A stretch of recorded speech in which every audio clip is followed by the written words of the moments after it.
Ces derniers temps, il y a un excellent discours de Ibrahim Traoré où il parlait des tentatives de déstabilisation des pays de l'AIS ou bien du Burkina Faso via d'autres moyens plus subtils, étant donné qu'ils se sont rendus compte que aujourd'hui, le terrorisme c'est presque fini et qu'il fallait trouver d'autres moyens de le faire, de déstabiliser pour maintenir leur mainmise sur ces pays-là.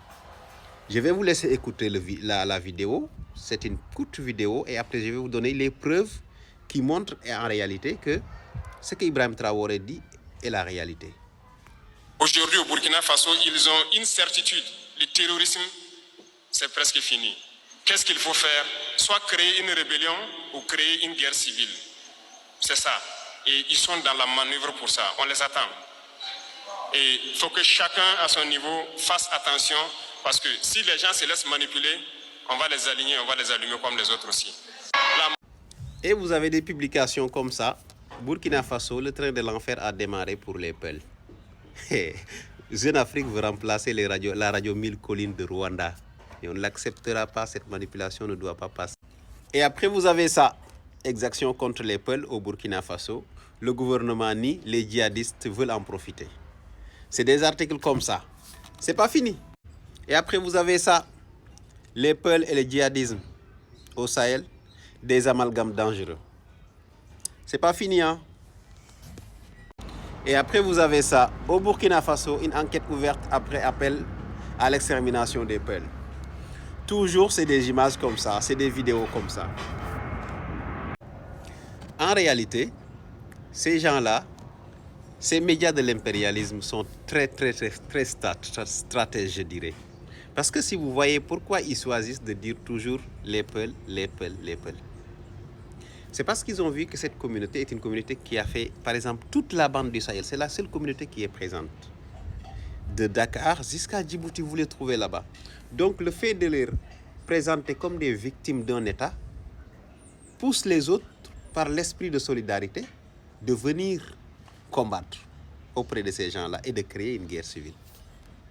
Maintenant, ce ne sera plus des djihadistes ou bien des mercenaires. Ce sera quoi? Ce sera entre Burkinabés que il y aura le combat.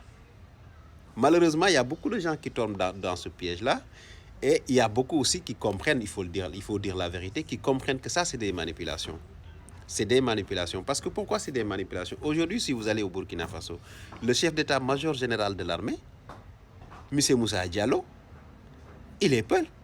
Et vous n'allez pas me dire qu'on va prendre un Peul pour exterminer les Peuls si cela existait. Mais tout ça, c'est une volonté des médias occidentaux de créer la zizanie, de créer des troubles dans le continent africain. Parce que si vous avez la guerre, vous n'avez pas le temps pour le développement. C'est deux choses qui ne fréquentent pas le même pays, la guerre et le développement. Si vous avez la guerre, votre développement s'arrête.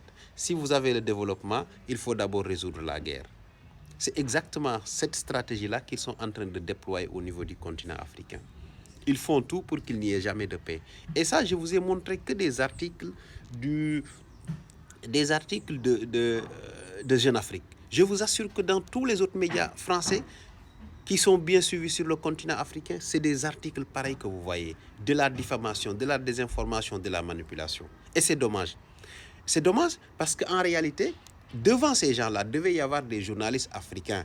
Parce qu'on en a des journalistes qualifiés, de très grandes factures, de très hautes factures, capables de tenir tête. De leur montrer que ce que vous faites ne marchera pas. La manipulation ne marchera pas parce que nous, on est au courant de ce qui se passe et l'intérêt suprême de l'Afrique doit résider dans la recherche d'une paix éternelle, d'une paix définitive pour le continent africain. Mais malheureusement, aujourd'hui, c'est sur les réseaux sociaux que vous voyez des gens comme moi se lever pour dénoncer l'attitude ignoble de ces médias-là, qui cherchent toujours à déstabiliser les pays africains. Et malheureusement, nos journalistes ne disent rien. Du coup, moi, je pense à une chose, et vraiment, c'est une chose qui me tient beaucoup à cœur. Les pays africains, et je le dis tout le temps, depuis des années, je dis ça. Il faut que les États africains créent des médias propres à l'Afrique, financés par des Africains, gérés par des Africains, des journalistes déployés sur le terrain africain pour informer les Africains. Sinon, cela-là ne finira jamais, jamais on fera face. On fera toujours face à ces gens-là parce que leur obsession, ce n'est pas notre développement. Leur obsession, c'est nous diviser pour que l'impérialisme continue à régner en Afrique. Il faut que les Africains se réveillent. On a de très grands intellectuels qui travaillent dans les plus grands médias du monde. Pourquoi ne pas les réunir pour créer un médium africain qui transcende tous les autres médias qui existent sur le continent africain? Ça va lutter efficacement contre la désinformation et ça va lutter contre la manipulation. Aujourd'hui, leur obsession, c'est de créer une guerre civile au Burkina Faso, soit au Niger ou au Mali. Parce qu'ils savent qu'avec le terrorisme, ça ne marche plus. Les rebelles, ça ne marche plus. Parce que s'ils essaient de créer une rébellion, le premier rassemblement sera bombardé par un drone. Donc, ils savent que cette option est morte parce qu'ils ont vu